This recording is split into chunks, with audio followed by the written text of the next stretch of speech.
And this is one of those topics which is the clothing that Christians wear. What are Christians supposed to wear? And I'm sure I could have come up with a more clever title. I'm fully aware of that. But I decided to go away from the flashy, kind of like our clothes, but we'll notice that here in a few moments. When we talk about clothes, really the first place we go to, or many people go to, is going to be 1 Timothy chapter 2, verses 8 through 10. And it says, I desire therefore that the men pray everywhere, lifting up holy hands, without wrath and doubting. In like manner also, that the women adorn themselves in modest apparel, with propriety and moderation, not with braided hair or gold or pearls or costly clothing, but which is proper for women professing godliness with good works. Now, when we start to talk about modest apparel, by way of introduction, I think there's two extreme views when it comes to modesty. The first that you'll probably hear, and I feel like we have brethren on both sides of this. I truly believe that both sides are harmful. Both sides are wrong. So the first side you'll probably hear is that modest apparel is the bedrock of Christian theology. You know, maybe we have a Bible study with somebody about, other things like maybe Jesus or the church or something like that. But then the next one has to be, oh, don't you know about modest apparel? You better be wearing modest apparel or otherwise you're doomed to hell. It's the bedrock of everything that we believe is important. It's the one thing that separates us from the rest of the world. Now that's one extreme. And then there's other people that look at this as extreme and they say, well, I don't particularly like that extreme. So they go to, let's never address it and just be happy that people are covered up at all. That's a pretty good system too. As long as people are wearing some kind of clothes and they're not running around naked, then really that's the Christian standard, is what some people will say. Both approaches are wrong. No, modest apparel is not the be-all, end-all of the Christian faith. But nor is it an issue that doesn't matter. We need to be somewhere in the middle on this and treat it with some grace and mercy, yes, but also with some seriousness and with a level of importance. When we discuss what Christians are supposed to wear, God has not left us without guidance on this. He's not left us to wander around in the dark, figuring out what might fit best, if you will. But no, He's given us a list of principles to follow, but He hasn't given us a list of specific clothing, and that might be a problem for some people, because one of the more common arguments that you will hear, there's an old argument that did state that God did specify a type of clothing that women specifically were supposed to wear by using the Greek word for apparel here in 1 Timothy 2 verse 9, which is katastole. And according to Thayer, which is an old Greek lexicon, it meant a garment let down. And from that, there were many people that insisted that a garment let down had to mean a dress or a skirt. And thus, they said that God was specifying, by using this particular word, katastole, that this is what women were to wear. Now, there's a few arguments with this, or a few problems with this, that we want to address here this morning, because, like sometimes happens, it's not that it came to necessarily a bad conclusion. It might have come to a good conclusion the wrong way. And that's sometimes how things work. Sometimes we really believe strongly in something, but the way we come about that conclusion is using the wrong hermeneutic. And I think this is the problem here. The first problem is that this is a compound word. It comes from the word kata in the front and then stole in the back. And a problem is that a compound word doesn't always equal the two parts of it. A good example of this would be a butterfly.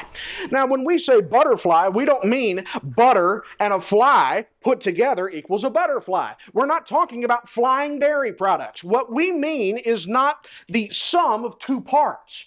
And likewise, to say that the sum of two parts of any word equals its whole is not really a good argument. There's some problems with that. A second problem is that the word kata itself doesn't just mean down. So stole means garment. Kata in classical Greek, which is what Thayer was primarily referencing, which came before Koine Greek, which is what the New Testament was written in some 500 or 600 years before. it may have meant down there, but kata actually has a fairly wide semantic range, which is what leads the Theological Dictionary of New Testament Words to say that it's hard to say whether katastole here means demeanor or clothing, because really, the idea is not down in direction so much as subdued. So there's actually a verb form of this, which is katastello. And this is talked about, I believe, in Acts chapter, in the book of Acts, to talk about subduing a mob or subduing a crowd. So to say that kata just means down in direction is not very good as far as an argument goes. And the third is that this word katastole is only used here in the New Testament scriptures. And it's rarely even used in Greek literature. I looked it up. There's maybe one other place, or two possibly, in other Greek works. But it's very rarely used. This is what we call a hapax legomena, meaning a word only used one time in Scripture. So to just say that, well, obviously this means a garment let down is kind of, it's not fair. If it's only used once, a lot of times we need more information in order to make such a statement. So, this is a classic example, again, I say, of coming to a good conclusion using a bad reason or a bad method, a bad hermeneutic. The better method is not quite as clear-cut as this. Now, let's remember that while this may make some Christians nervous, that you can't just look at this word and say, well, obviously this is what we have to wear, or a specific dress code. Because we often like our answers clear-cut. We don't like to wander around in the dark. And if it's at all possible, we like to turn our brains off and just follow a list of rules and not really think about it at all. But actually, this is a very good thing that it's not a clear-cut thing. Because the wonderful thing about the Bible and God's will is that it transcends time and culture. It transcends cultural norms and barriers. It transcends trends. It transcends pop culture. So as opposed to God handing out an official dress code for everyone, if you're baptized into Christ, for example, now you have to wear a straw hat and overalls and sandals from here out to eternity. He could have said that. And as opposed to God demanding a dress code that might be offensive to some societies or completely foreign to them, something they would have never heard of or seen before, God instead provides His people with timeless commands. He provides them with principles that can be obeyed at any time, place, and culture on earth. How could Christianity ever hope to be cohesive if it demanded the inculcating of very specific and often very dated cultural practices? The unity of the Church of Christ necessitates that anyone anywhere can be added to the church and be able to follow the simplicity of the pattern regardless of outside factors. I think we see this in Galatians 3:27. For as many of you as were baptized into Christ have put on Christ. There is neither Jew nor Greek, there is neither slave nor free, there is neither male nor female, for you are all one in Christ Jesus. So the journey that we are about ready to embark on here this morning is what we're going to call principle teaching. We're teaching this topic not based off of a specific thou shalt or thou shalt not command, but understanding how to live out God's principles for Christian living in the absence of a thou shalt not command. And there's quite a few of these, actually. It's important for any abstract concept that we consider that we must apply practically. We're told that we have to love one another. How do we express that? Well, we're not given a list of exactly how to express that in every single circumstance, but the significant thing is that the absence of it is quite clear. There is a level of maturity and wisdom that a person has to have in order to properly obey a principle. But when that principle is absent from a person's life, you can see it very, very clearly. Love looks differently in some places and some circumstances, but you can tell when it's missing. And so too are some of the more abstract principles of Christianity, like what we wear. As we apply them practically, there will be variations, but when the principle is absent, it is obvious to all. So let us also remember that a principle ignored is no different than a command that is broken. Our understanding of Christian living cannot be limited to only what God has explicitly made a command about. God expects us to use our brain. He expects us to have a level of understanding and a level of discernment in order to live in this world. And I think He's at times given us maybe a little bit too much credit in that. But He's given us the credit regardless. And that's something that we should not take lightly. Principle ignored is a command broken. And there are some things that we can do even though maybe there's not an explicit command about it. For example, therefore to him who knows to do good and does not do it, to him it is sin. If there is something that you know is good and know is right according to the will of God, a principle, if you will, and you choose not to do it, whatever that good might be, I believe this verse calls that a sin. Our topic is going to talk about the clothing of Christians.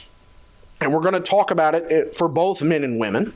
What are the principles given on what we can wear? And how do the principles in the Bible translate to the modern fashions 2,000 years removed from this passage? The first principle that we're going to notice here is that of covering nakedness.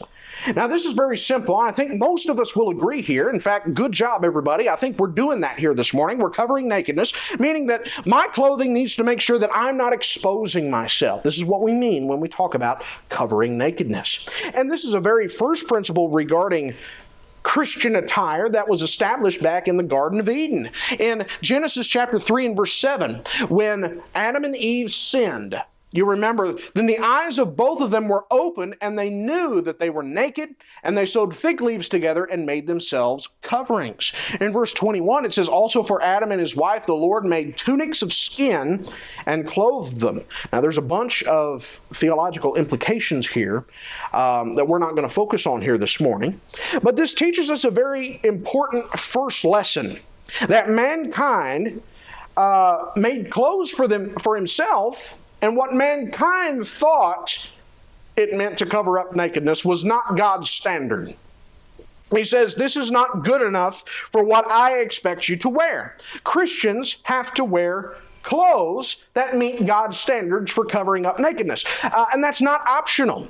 You'll notice in the Christian world, there's no nudist communities. We don't believe in that. That's not what we do or practice. And if we really start thinking about why mankind needs to wear clothing in the first place, clothing only exists because of sin. I think about this, and I think about it a lot whenever I'm doing laundry. Clothing only exists because of my sin and because of your sin, because we have fallen to the desires that we wanted to do that were against God's word and God's wishes. And this is ultimately what happened with Adam and Eve, of course.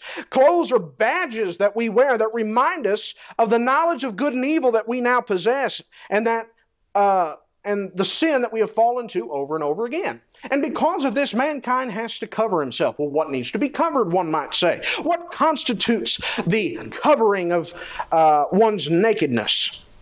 Well, again, I think pretty much every person here already knows that answer, but we'll just state it for the benefit of everyone. Pretty much all of us, for all human history, knows that usually constitutes the chest area. It constitutes the genitalia. It constitutes the rear end. It constitutes the back. It constitutes the midriff, and down to the legs to a certain extent. You'll have a very hard time finding anybody who would say otherwise. Sometimes I think about what Mom and Grandma would sometimes look at. Oh, look at that person over there. They're half naked. Ever heard that phrase before? Half naked is not something we want to aspire to either. We want to be fully covered. We want to be not naked. So anything that constitutes in your mind being half naked should be fully tossed out, if you know what I mean. Now, to what extent does this cover? Isaiah 47 verses 2 and 3 kind of gives us a little bit of an insight here. It says, take the millstones and grind meal, remove your veil, take off the skirt, uncover the thigh. That's interesting. Uncover the thigh, pass through the rivers, your nakedness shall be uncovered. Yes, your shame will be seen. I will take vengeance. I will not arbitrate with a man. Now, the scripture here identifies that uncovering the thigh, or uncovering the leg is what modern translations have it, is to make bare the leg and thus uncover your nakedness. Now, This is not a measurement that's measured exactly in feet or inches, but it's kind of measured from person to person. Now, is this a hard and fast rule? You be the judge. Should this be a hard and fast rule? To me, this is an excellent guideline. If you want an answer or a place to start, I feel like this is probably going to work out pretty well for you, because it certainly meets the criteria that we just discussed, and it might give someone a little bit extra coverage, a little wiggle room, just in case, for a little peace of mind. Remember, we have to make sure that our nakedness is covered with every activity that we're doing out in public or around other people, even passing through a river, as it turns out, as best that we can. And now we might have to sacrifice doing some activities in order to do that cannot be done without uncovering your nakedness, or do them differently than what the world tells us that we have to do them as. That might mean that Christians can't be swimsuit models. I know that might tear some of you all up, but I think that's probably a pretty good standard. I don't think swimsuit models should be something that a Christian aspires to be. Might mean that us guys, whenever we're at the gym or working out or out in the field or whatever, we're not running around shirtless. Might mean that various popular articles of clothing, including many swimsuits, short shorts, some athletic wear, and revealing low-cut tops, aren't going to be part of the Christian's wardrobe. Now, do we find this same principle of covering nakedness in the New Testament? I believe we do. In Revelation 16, verse 15, it says, "Behold, I am coming as a thief. Blessed is he who watches and keeps his garments, lest he walk naked and they see his shame." Now, of course, this is a passage that is taking a known physical principle and putting a spiritual meaning upon it. And thus, in order for it to work, the physical principle has to be a known truth to begin with. God demands that Christians cover their nakedness. But that's not all He asks. That is not all He demands. There are some that conflate covering nakedness with dressing modestly. And they are not the same thing. They say, well, look, I don't wear a bikini, or I don't walk around with my shirt off. I don't wear short shorts. That means I'm dressing modestly. No. Actually, making sure your body is covered with clothing is just one principle. Now, there are still others that are very present in the Scriptures that govern our clothing options. The next we'll look at is that of sex distinction, gender distinction, meaning my clothing will not resemble the clothing of the opposite sex and will align with my sex. An awful lot said today about sex and gender identity, what it is and where it comes from. I want to remind us from a biblical perspective that gender and sex are not two unrelated things, as some people claim that it is. They are very much connected to each other and are a product of the creation order that God placed at the very beginning. Genesis 1 verse 27 says, "So God created man in His own image. In the image of God He created him, male and female He created them." This order is not created by societal inequalities designed to reinforce a patriarchal system to oppress women, but rather by God Himself. And notice that this creation order is not designed to make women inferior. It's not designed to put women down, but they are looked at as equal but different. And that's what gender distinction, sex distinction is. It is equal but different. It appears to be this very principle that is at the heart of the prohibition in the law of Moses, which talks about the need for gender distinction between the sexes, and the most obvious and outward manifestation of this creation order, which is Deuteronomy 22 and verse 5, which states plainly, "A woman shall not wear anything that pertains to a man, nor shall a man put on a woman's garment, for all who do so are an abomination to the Lord your God."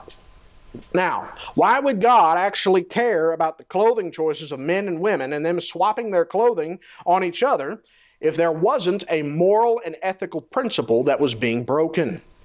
One can easily see the connections between this prohibition and the positive guiding principle given in Genesis chapter 1 that men and women are different, and they were created to be different. Now, there's a few retorts given to using this verse to prove this point.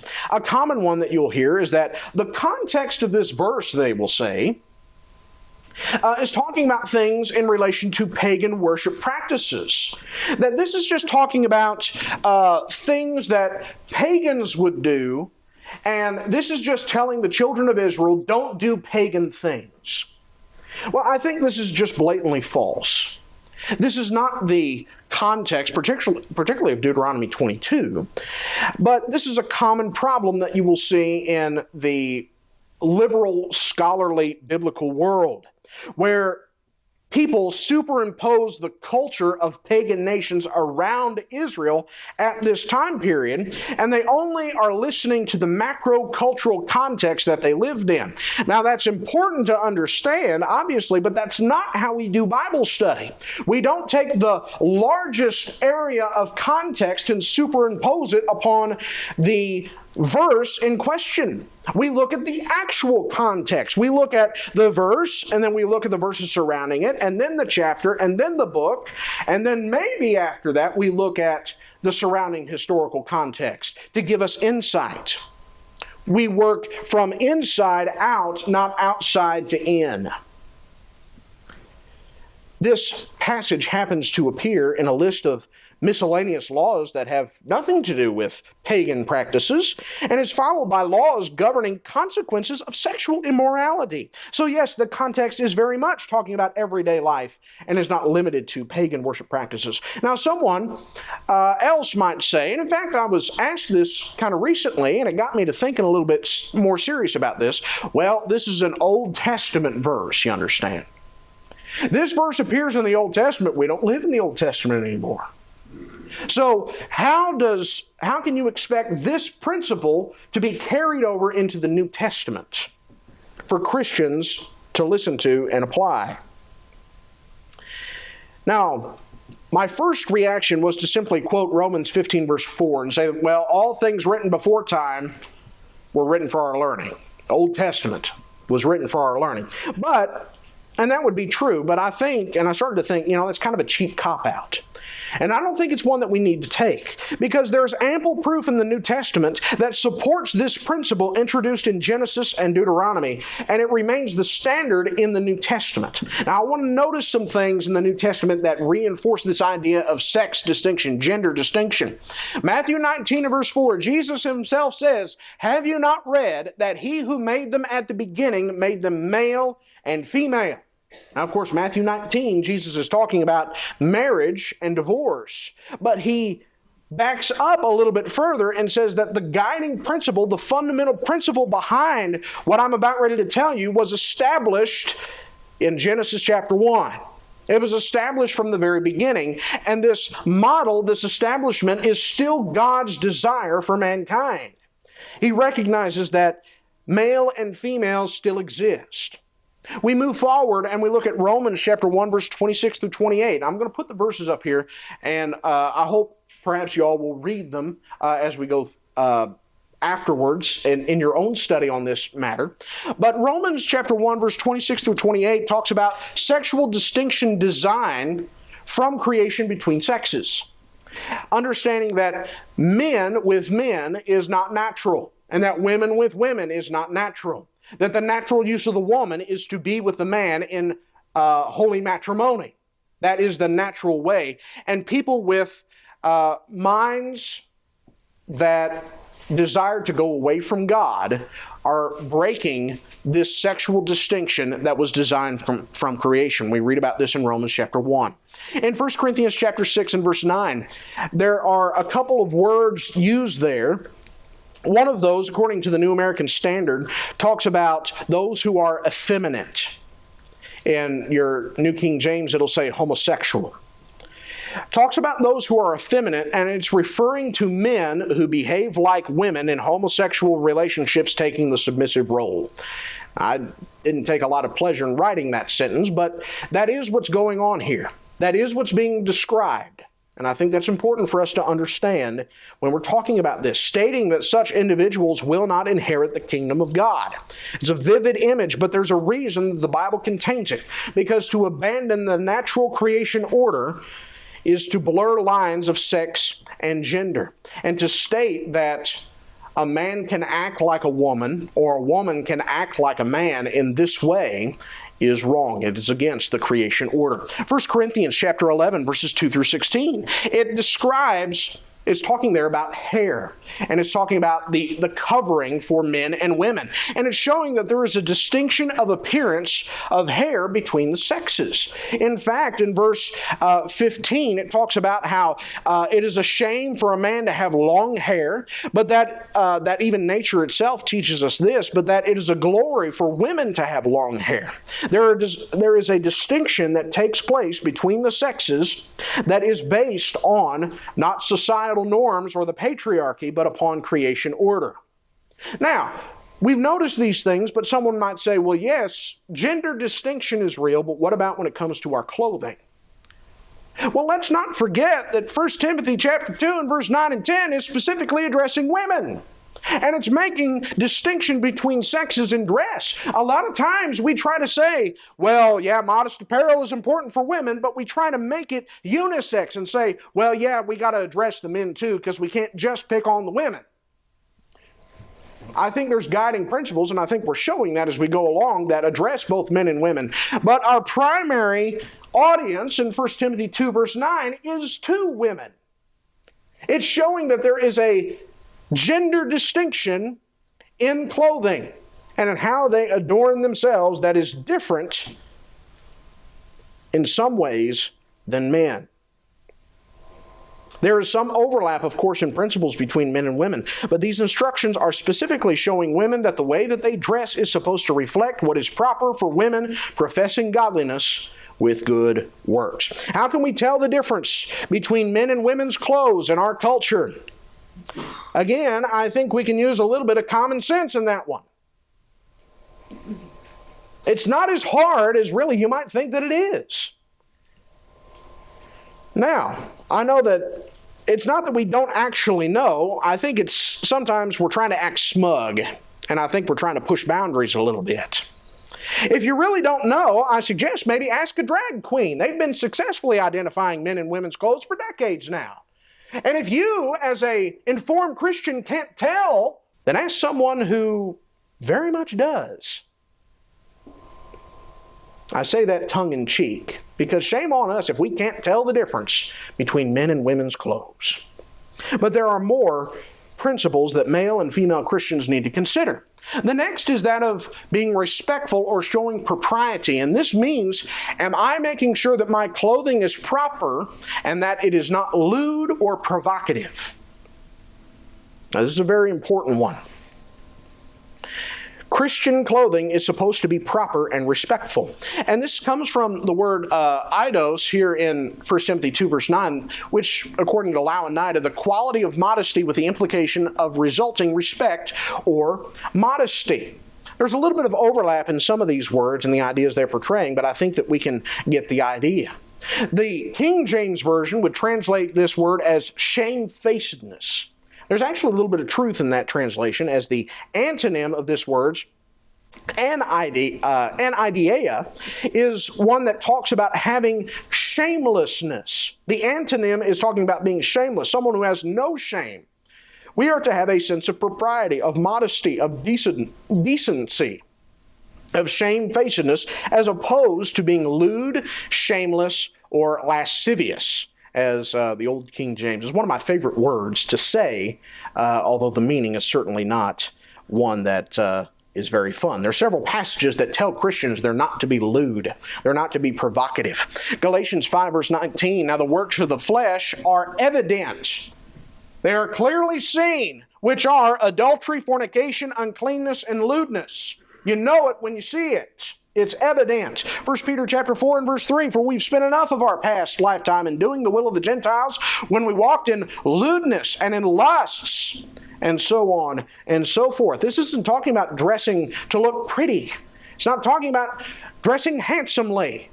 It's not talking about putting yourself together in the morning and putting on clothes that match. This is talking about someone that is wearing clothes or participating in acts and behaviors that would invite and encourage sexual thoughts and practices because of what you're accentuating on your body.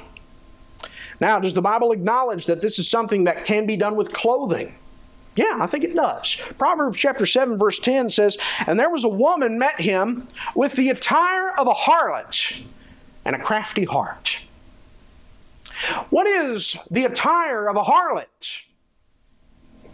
I didn't put a picture up here, and I'm not asking you to picture it in your mind. I'm saying it revolves around things that excite sexual desire somehow, in some way.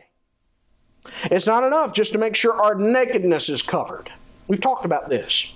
And I dare say that something that is... you can wear something that covers your nakedness that is still lewd and lascivious. Just because it's acceptable to be worn at the gym, just because it's acceptable for something to be worn at the club, does not mean that it's right for a Christian to wear. Clothes that are too tight, including some shirts and pants and leggings, yes, even some dresses and skirts, that accentuate, that are designed to draw sexual attention, they are lewd, they are provocative, and they are the very thing that the Lord tells both men and women not to do. This is not exclusively for women. This is for men and women alike. Now, there are some modern folks that will say that telling someone to not dress lewdly, well, that means that you're trying to suppress them from expressing themselves, and simply because the opposite sex can't control themselves.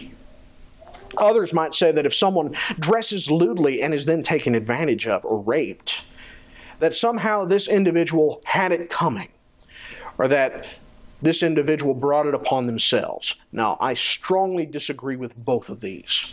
Both of these are very wrong statements to make. Lewdness of others is not an excuse for us to sin. Just because someone else is being lewd is not an excuse for me or you or anybody else to act upon it, to lust after it, or to fall to sin. We have to control ourselves. That's the number one principle. In fact, it's the only person we can control is ourselves. But also, dressing properly and respectfully doesn't mean that you're hiding or suppressing yourself in a way that's wrong or a way that's unhealthy. In some ways, we do need to suppress ourselves just a little bit, because we are created in the image of God as unique and beautiful image bearers of the Almighty Creator. And that alone has value. That alone has worth and merit. You're not a piece of meat to be ogled and sexualized. No one is. You are worth more than that. And don't sell yourself short or your body short for the short-lived impressions of disgusting, lewd people. Because there are plenty of them out there, and they are not worth your attention. They are not worth your actions or your thoughts. There is a place where God-ordained sexuality can be expressed and enjoyed. And this is not on the street corner, and it's not in the middle of a Target or the Walmart. It's between married people that are committed to one another. That's God's design. And outside of that relationship and design, it is lewdness, it's lasciviousness, and it's not proper, it's not respectful. Who are we respecting with our clothes? We're respecting ourselves. Do I have the self-respect not to put myself out there as a piece of meat for other people to look at? Part of this is self-respect. Part of this is respect for God, saying that I am bearing the image of who my Creator is. And I want to give that the best impression as I possibly can. The last we'll notice here is that of moderation and modesty, meaning I don't wear my clothing to get attention. My clothing is appropriate and it's sensible. Now, the word modest, we often use that as a synecdoche. And what I mean by synecdoche is where you're saying one word that refers to the whole. A lot of times we say, well, men and women should dress modestly. And what we mean, I think, is that we're trying to say that it includes all of these attributes and aspects. But it's important to understand what modesty by itself means, because what modesty is actually talking about doesn't really have anything to do with covering nakedness. It doesn't have to do with gender distinction, and maybe only a little bit about respectful and propriety. While it's not necessarily wrong to use the phrase, I dress modestly, as a synecdoche, we also must understand what specifically is meant by the word modest and by the word moderation that's used here. The Greek words for modest and moderation are these: kosmios, meaning pertaining to being proper or suitable in terms of being attractive, proper, or suitable, according to Lau and Nida. And then sophrosine, to have understanding about practical matters and thus be able to act sensibly, to have sound judgment, to be sensible, to use good sense, sound judgment. This is talking about a thought process that has to take place. Now, do these principles apply to men and women alike? I think they do, because they're specifically principles that have to be in the life of an elder. 1 Timothy 3 verse 2 says, "A bishop then must be blameless, the husband of one wife, temperate, sober-minded, and of good behavior, hospitable and able to teach." Very interesting. Good behavior, respectable, as the New American Standard says in the NIV, is the same word to describe modest in modest apparel. It's kosmios. Sober-minded for elders is the same root word for moderation. And that should be part of how women are supposed to dress in the chapter previous. Over in 1 Peter chapter 3 and verse 3 through 4, "Do not let your adornment be merely outward, arranging the hair, wearing gold, and putting on fine apparel, but rather let it be the hidden person of the heart with incorruptible beauty, of a gentle and quiet spirit, which is very precious in the sight of God."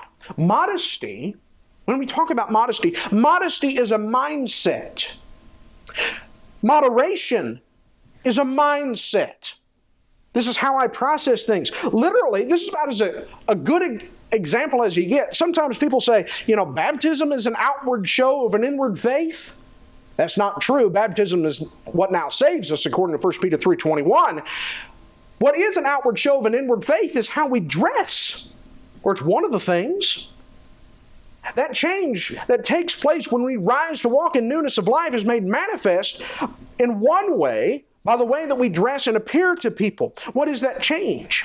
The change that takes place inwardly is that my goal is not to impress people anymore. It's not to impress people by what I put on the outside or my outward appearance, to make people think that I'm good or that I'm special, that I'm set apart, or even that I'm weird and abnormal. There's lots of people that's become kind of a popular thing, Well, I put this particular shirt on because it looks weird, or it's a weird color, or it stands out in a crowd. My clothing is showing that I am more than what you see on the outside. That my outside is not the most important thing about me. Not that we start dressing like hobos, I'm not advocating for that, but we aren't putting our importance or our value on the outward appearance. Also, that what you're wearing serves a purpose. One thing that I've learned about fashion, not that I know a whole lot, but I have, when you have two sisters and a mother, and you hear about fashion, I'll say most of my information is secondhand. But when you start talking about fashion, what I've learned is that most of it is not practical and it's not comfortable. If you have to make life decisions like, I'd like to wear this, but I'm going to be in pain all day, or I'm going to have to keep pulling it down because it's maybe a little bit too short or clingy, or I'm going to have to be careful about how I sit, or I can't wear it in certain places because I don't want to ruin it, may I suggest that you aren't adorning yourself with moderation and sensibility and good judgment. You're adorning yourself to get the attention of other people. And that's not what Christians do. That's not our goal, is to try to show people on the outside that I'm great or special or worthy of looking at. It's the inward man of the heart, which is very precious in the sight of God. So in conclusion this morning, modesty is a mindset. In conclusion, you might be asking me, well, what are we supposed to wear then? You've mentioned these principles. Now provide us with a list of approved and disapproved clothing. Well, that's an answer that you're going to have to come up with, I think. You might ask me the question, can women wear pants? Or can men wear kilts? Here's the real question that we need to ask. Do my clothes abide by all these biblical principles? That's the question. I'm not going to make a blanket statement this morning like women can only wear skirts or dresses, because as it turns out, there are some skirts and dresses that they shouldn't be wearing, that aren't proper, that are lewd and shameless, that aren't modest or in moderation. I'm not going to make a blanket statement also like it's fine for a woman to wear all pants either. Why? Because if we're being honest, they immediately run up against two of the principles that we've discussed. If they're truly women's pants, cut to fit a woman's body, then you will find that nearly all of them are going to be lewd. They are going to be accentuating the body provocatively to elicit sexual desire. You might ask women why they want to wear these types of pants. Universally, I've heard it before, it will be because they make me look good, or they make me feel good. They give me an attention boost or a boost in my self-confidence and self-worth. We've just described that's not where we get our worth. If they're truly women's pants, then you do have to be careful for that. Conversely, if they aren't cut to fit a woman's body, tell me then what exactly separates them from men's pants? Now, perhaps there is some pair of women's pants that are simultaneously gender distinct and not lewd. I'm perfectly comfortable stating that that is a possibility, but I believe that there would be very few that would fit the criteria, if you will. And that being said, what's really important here, again, is not so much the article of clothing, it's this principle. Check your heart. Check your motives. That's what's going on. Because we're not nearly as objective on this subject as we think we are. And this comes with a warning for us to examine our motives. Why do I want to push the boundaries to make sure... Why do I want to push these boundaries? Are you trying to make sure that you're fitting into a world that doesn't embrace these principles, or that rebels against these principles to prove your own point? May I suggest that your clothing is a manifestation of what's in your heart? If you're thinking about pushing boundaries, well, what can I get away with, He said all that, but there is this one pair of pants, or there is this one skirt, or maybe there is this one shirt. I really like it. It's my favorite in my closet. And maybe if I just think and consider it for a little while and, maybe be real careful how I wash it and dry it, maybe I can just go ahead and wear it. Well, what if I did just go ahead and wear it? What would he say then? What do you think the reaction would be? What's your motive? What are you thinking about in your heart? You're not thinking about how can I best serve God or how can I best serve my brethren. You're thinking about yourself. That doesn't mean there's a problem. If you're thinking about pushing boundaries, if you're thinking about what can I get away with, then the problem isn't with your clothes, there's a problem with your heart. Check your heart, check your motives. I'd also point out that when we're talking about principled teaching, there's nothing that quite replaces having peace of mind. And for you, that might mean that you create a boundary for yourself. That doesn't mean that you can place this boundary on other people. But if that boundary keeps you in a state of mind where I can follow God better, I suggest that you rejoice in that and perhaps even share that with a few other people who might be struggling. There's nothing wrong with placing a boundary upon yourself. Not that you place that upon other people and bind that on other people. But there is something to having peace of mind. What about men wearing kilts? Love this question. That's not true. I hate this question. Because I think it's really stupid. Because for one, I don't live in Scotland. None of us here live in Scotland. I don't know of a single Scot that's here in the audience. And yet that's the question that we ask. Well, what about kilts? I'm not going to wear one. A, because I'm not Scottish, and also I think it's a joke. And that's the whole point in asking the question, is because here it's a joke. Over there it's not. And to me, that falls under the category of being modest in moderation, even before gender distinction. I'm not going to wear one because it's purposely drawing attention to myself that doesn't need to be there. I'm trying to say something about me rather than say something about God. However, there is a sense in which there are cultural norms of what constitutes gender distinction in society. There always has been in every culture, and that's why God's principles are timeless. because these principles can be applied and followed in whatever culture we exist. And I think we do need to acknowledge that. Now, perhaps there are other areas that you might be concerned about in how you dress. Certainly, we didn't address all of them this morning. But be very honest with yourself and remember your ultimate purpose. What's your ultimate purpose? My ultimate purpose is to glorify God. In everything that I say, do, and think, with all of my heart, with all of my soul, with all of my mind, with all of my strength, I'm supposed to love the Lord. That's the goal. That's our purpose. And truthfully, this whole study really isn't even about clothing. We zoom out a little bit. This is about serving God. This is about glorifying Him in all that we do, placing the glory upon Him and not upon me. And if you have a question, if your wardrobe is accomplishing that purpose, then make sure that your heart is right with the Lord.